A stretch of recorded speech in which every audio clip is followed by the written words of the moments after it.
ప్రపంచంలో ఎవరు మనల్ని పరిశోధిస్తారు? దేవుడా, దెయ్యమా, మనుషుల, బంధువుల? పరిశోధన అనేది ఒక వ్యక్తికి సాతాను చెయ్యడు, మనుషులు చేయడు. పరిశోధన అనేది దేవుని దగ్గర నుంచే వస్తది. దేవునికి స్తోత్రం. చదువుదాం, లేఖనాలు చూద్దాం. ఇక్కడ దేవుడు అబ్రహాముని ఏ విధంగా పరిశోధిస్తున్నాడు?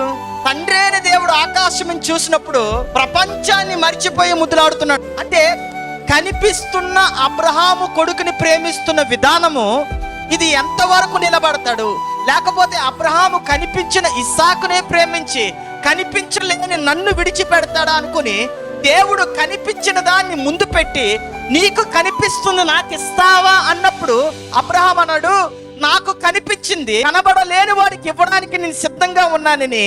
ఆ పరిశోధనలో అబ్రహాము పరిశోధన అనేది ఏంటంటే, నీకు ఇష్టమైనది, నీకు నచ్చనిది కాదు దేవుడు అడిగింది, నీకు ఇష్టమైనది అడుగుతాడు. ఇష్టమైనది దేవుడికి ఇచ్చినప్పుడే పరిశోధనలో నువ్వు నెగ్గావన్నమాట.